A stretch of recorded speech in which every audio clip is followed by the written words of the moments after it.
میرے رسول پاک صلی اللہ علیہ وسلم کا ایک فرمان ہے مصنف عبد الرزاق میں، یہ حدیث آپ نے آج یاد رکھنی ہے۔ نبی پاک صلی اللہ علیہ وسلم نے فرمایا کسی آدمی کے نماز اور روزے سے متاثر نہ ہونا، پہلے دیکھ لینا کہ وہ امانت دار ہے کہ نہیں۔ کسی کے نماز روزے سے متاثر نہیں ہونا، پہلے دیکھ لینا کہ دیانت دار ہے کہ دیکھنا لوگوں کی جیبوں پہ کتنی نظریں ڈالتا ہے۔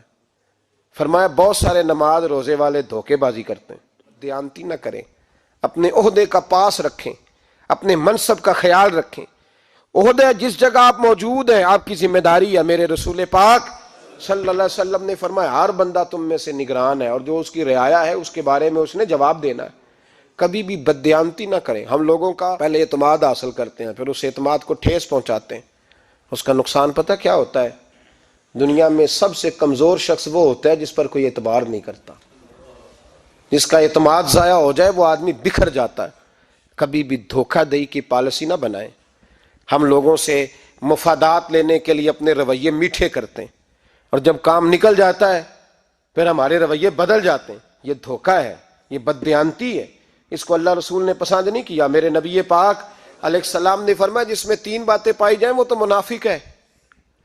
اگرچہ علماء کہتے ہیں یہاں منافق اعتقادی مراد نہیں، منافق عملی مراد ہے، لیکن حضور نے فرمایا منافق ہے۔ یا رسول اللہ کون؟ فرمایا وہ بندہ جب بات کرے تو جھوٹ بولے، جب وعدہ کرے تو مخالفت کرے، جب امانت رکھی جائے تو بددیانتی کرے، یہ تو بندہ منافق ہے۔ حضرت ابو نور علیہ رحمہ نے لکھا ہے، فرماتے ہیں محمود غزنوی کا دور تھا تو ایک آدمی محمود غزنوی کے پاس نا اپنا کیس لے کے آیا، مدعی بن کے آیا۔ اس نے کہا بادشاہ میرا کیس بڑا نرالا ہے۔ بادشاہ سلامت نے کہا وہ کس طرح؟ کہنے لگا یہ میرے پاس ایک تھیلی ہے، میں نہ سفر پہ جانے لگا تو یہ تھیلی پوری ہیروں کی بھری ہوئی تھی۔ فلاں علاقے کے جو قاضی صاحب ہیں نا، میں جاتی دفعہ میں کہیں سفر پہ جا رہا تھا تو میں ان کے پاس چھوڑ گیا کہ رستہ لمبا ہے، کہیں کوئی مجھ سے چھین نہ لے، ہیروں کی بھری ہوئی تھی۔ کچھ دنوں کے بعد میں واپس آیا ہوں، قاضی صاحب نے مجھے تھیلی واپس کی ہے تو اس میں ہیروں کی بجائے کھوٹے سکے نکلے ہیں۔ اب میں نے قاضی صاحب سے کہا ہے تو قاضی صاحب تو میرے گریبان تک آتے ہیں، وہ کہتے ہیں بتا کہیں سے پھٹی ہے، کھلی ہے؟ وہ جس طرح ٹانکے لگا کے تو نے سی تھی اسی طرح لگے ہوئے ہیں کہ نہیں؟ تو حضور لگے بھی بالکل اسی طرح ہے، نہ پھٹی ہے نہ کھلی ہے۔ اب میں لٹ گیا ہوں، میری کل عمر کی کمائی ضائع ہو گئی، کھوٹے سکے کہاں اور ہیرے کہاں؟ تو مہربانی کریں، اور آپ کی بارگاہ میں اللہ رسول کے نام پر حلف دیتا ہوں کہ میں ہوں بالکل سچا۔ محمود غزنوی کہنے لگے تو جا، تھیلی چھوڑ جا، اور جب میں تجھے بلاؤں گا پھر دوبارہ آنا۔ وہ شخص چلا گیا۔ محمود غزنوی اٹھے، دربار برخاست کیا، لوگوں سے کہنے لگے چلے جاؤ میں 3 دن کے لیے سیر کرنے جا رہا ہوں، 3 دن کے بعد لوٹوں گا۔ اکیلے جب رہ گئے نا محمود دربار میں تو محبوب نے چھری منگائی۔ وہ جس تخت پہ بیٹھتے تھے وہاں گدا بچھا ہوا تھا، یہ گدا پڑا ہے نا، وہ گدا بچھا ہوا تھا۔ محمود نے چھری کے ساتھ اس کو پھاڑ ڈالا اور چھری جیب میں رکھی نکل گئے۔ کہنے لگے میرے بعد کوئی میرے دربار والے احاطے میں داخل نہ ہو۔ محمود چلے گئے۔ اب وہ صفائی کرنے والا جب آیا نا، اس نے آ کے دیکھا تو گدا تو پھٹا ہوا ہے۔ اس نے شور ڈال دیا، پہرے دار بھی آ گئے، فلاں صاحب بھی آ گئے، فلاں صاحب۔ اس نے کہا او خدا کے بندو، اس کا گدا پھٹ گیا ہے، وہ تو مار ڈالے گا۔ اس نے کہا تھا سوائے صفائی اور نگرانی والے کے دوسرا آئے کوئی نہ، اور یہاں آیا بھی کوئی نہیں، پہلے دن ہی پھٹا ہوا ہے تو لٹکا دے گا سب کو، کیا کریں؟ شور ہو گیا، سارے دربار کے ملازمین اکٹھے ہو گئے۔ ایک بندہ بولا، کہنے لگا فکر نہ کرو، میں کیسے بندے کو جانتا ہوں، اس طرح سیے گا کہ جس نے پھاڑا ہوگا اسے بھی پتہ نہیں چلے گا کہاں سے پھٹا تھا، ایسا بہترین رفو کرے گا کہ پتہ بھی۔ اس نے کہا یار ہم سارے 1 مہینے کی تنخواہ دیتے ہیں، تو بندہ بلا۔ وہ بلا لیا اس کو، اس کا نام محمد رفو گر تھا۔ وہ آیا، اس کو گدا دکھایا، اس کا یار اس طرح سینا پتہ نہ چلے۔ اس نے کہا فکر ہی نہ کرو، میں بڑا کاریگر ہوں۔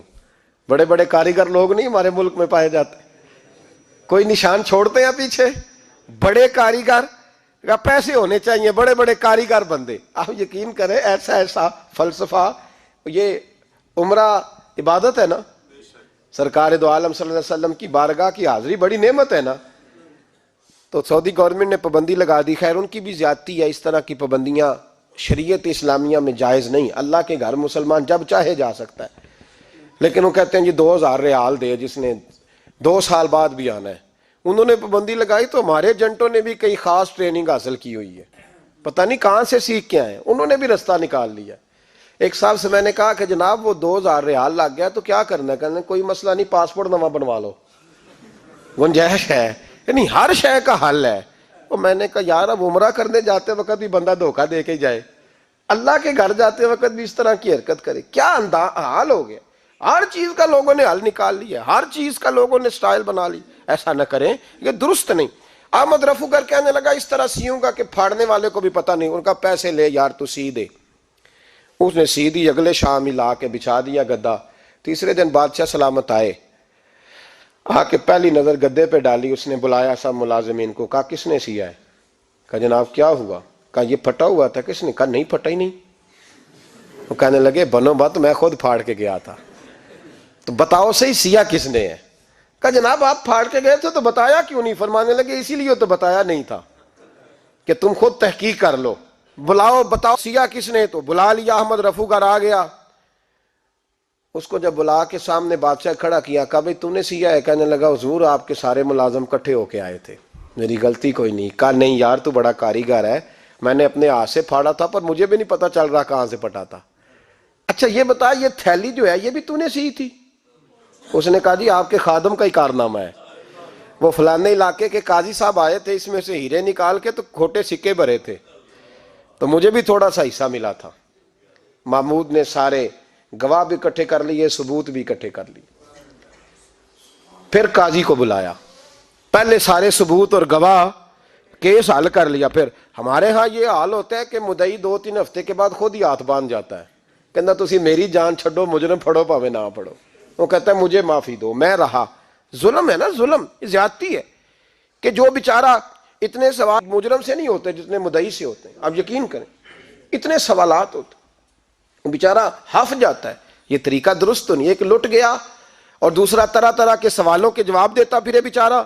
سارے ثبوت اکٹھے کر کے قاضی صاحب کو بلایا، تنہائی میں لے جا کے محمود غزنوی نے کہا قاضی صاحب آپ سے غلطی ہو گئی، غریب آدمی تھا، وہ لٹ گیا ہے، اس نے تو بڑی مشکل سے کچھ ہیرے جمع کیے تھے اور اس کی کل کائنات تھی، تو آپ اس کا مال اسے دے دیں، بات ختم۔ قاضی صاحب کہنے لگے آپ مجھ پہ الزام لگا رہے ہیں، سوال ہی نہیں پیدا ہوتا۔ آپ میری داڑھی دیکھیں، آپ میرا اعزاز دیکھیں، دنیا جانتی ہے میں اس کا۔ قاضی صاحب انسان بھول ہی جاتا ہے، بندہ بھول جاتا ہے، غلطی ہوگی، مال نے کہا نہیں سب کہا میں تنہائی میں پوچھ رہا ہوں، میں اس وقت پوچھ رہا ہوں جب دوسرا موجود کوئی نہیں، آج توبہ کر لے، میں کچھ نہیں کہوں گا، تو میری زبان پہ اعتبار کر، تجھے پتہ ہے میں جو کہتا ہوں اس پہ عمل بھی کرتا ہوں، باز آ جا۔ پر قاضی نے کہا نہیں میری غلطی کوئی نہیں۔ محمود نے پھر بڑے دربار میں بلا لیا، مجمع عام میں۔ مہلت کے دنوں میں جو توبہ کر لے وہ بچ جاتے ہیں، لیکن لوگ رسوائیوں کے دنوں میں پھر واپس لوٹتے ہیں اگلا گھر دیکھ کے، پھر حالات اور طرح کے ہو چکے ہوتے ہیں۔ جب بڑے دربار میں قاضی کو بلایا، بھائی تو مانتا ہے کہ نہیں؟ اس نے کہا نہیں۔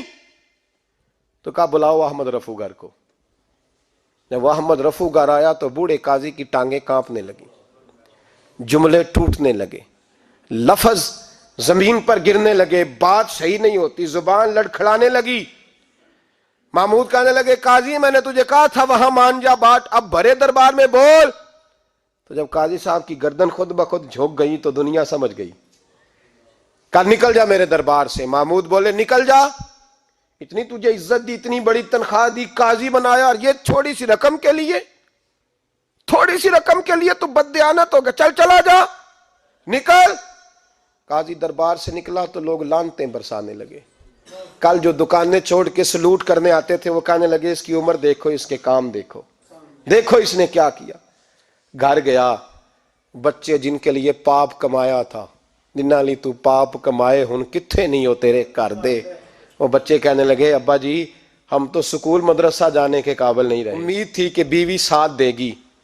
وہ کہنے لگی میں میکے کیسے جاؤں گی، گلی کی عورتیں طرح طرح کی باتیں بناتی ہیں۔ اور بھائی کامیابیوں کے بڑے سربراہ ہوتے ہیں، کوئی کامیاب ہو جائے تو سارے کہتے ہیں میری سپورٹ سے ہوا ہے، ناکامیاں ہمیشہ یتیم ہوتی ہیں، ناکامیوں کا کوئی سربراہ نہیں ہوتا۔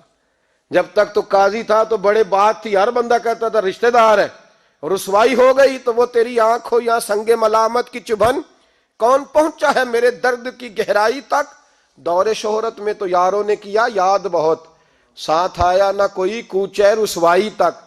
اور میاں صاحب کہنے لگے ساری عمر ہی آٹا گد ہے، میں لکھاں کیتے نہیں پیڑے، اب وقت آیا ہی تے محمد بخشا کوئی نہیں ہوں بیٹھا نیڑے، حالات ہی بدل گئے۔ قاضی خاموشی سے اندر چلا گیا، اپنی رسوائی سمیٹ کے بستر پہ لیٹا، نہ روٹی کی بھوک لگی، نہ پانی کی پیاس لگی، نہ نیند آئی، ساری رات تڑپتا رہا۔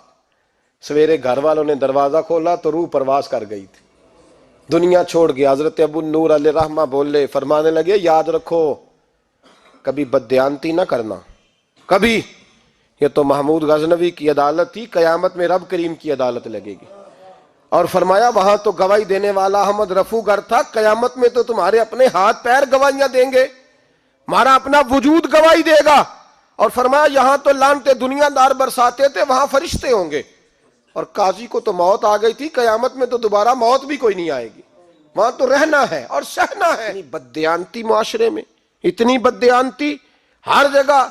اس معاشرے کا بھی کچھ بنے گا جہاں دوائی بھی خالص نہ ملے، یا دوائی میں بھی بددیانتی ہو۔ لوگ اپنے بچے کو آکسفورڈ یونیورسٹی میں پڑھانے کے لیے غریبوں کے بچوں کے رگوں میں جو دوائی اتارے وہ بھی 2 نمبر۔ اتنا بڑا بھی کو بددیانت معاشرہ ہوتا ہے کہ لوگ یہاں تک دھندا کریں، یہاں تک کہ لوگ لوگوں کی زندگیوں سے کھیل جائیں، اور ہمیں احساس تک نہ ہو کہ کوئی مر جائے گا، کوئی ڈوب جائے گا، کیا بنے گا۔ اور جس نے وہ اپنی رجسٹر کی دوائی کی، اس نے 2-4 لاکھ روپیہ لیا، اور اس نے یہ نہیں سوچا کتنے انسان میری وجہ سے مریں گے۔